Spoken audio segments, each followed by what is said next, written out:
Just imagine waking up every morning with the flu. Well, that was life for one local woman because of a disease doctors say is on the rise here in Ohio. Jackie Kuchar reports. Did that go okay? Angela Turner's feeling well enough to step outside today.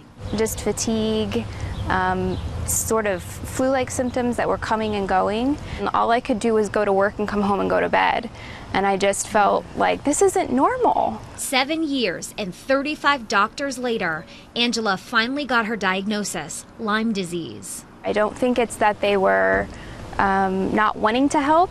I just think that in this area, it's not on the radar. It's carried and transmitted through small black-legged ticks known as deer ticks. It's rampant on the East Coast, Ohio much less so, but local health leaders say it's on the rise here. It's something that we're beginning to catch up on in terms of reporting and identifying cases, but it's not something that's been here for a long time. It's relatively new in Ohio. Deer ticks are so hard to detect because they're so small. In fact, to show you just how tiny they are, they're about the size of the tip of this Sharpie. Hundreds of them can fit on the top of a dime. It just harbors in all of the tissues.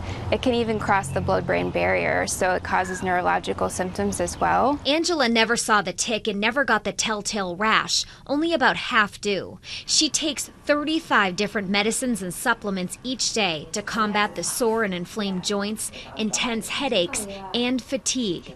She mustered the strength to speak out with the support of her mom in hopes that her story will help others detect their illness earlier. Go to your doctor right away. It's not going to hurt to have a 2-week course of antibiotics preventatively in case it was Lyme disease. Angela's starting IV treatments, which should help. At 32, she says she's ready to start living again. When I feel better, I'm going to train for a marathon. You can't stop me. I'm going to be making up for lost time. Jackie Kuchar, Fox 45 News.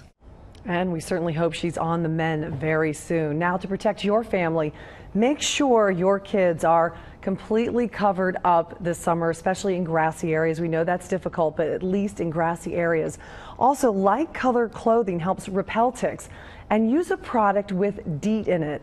Most importantly, always check you and your child's body thoroughly once you come indoors. If you do see a tick, remove it immediately with tweezers and be aware of those symptoms.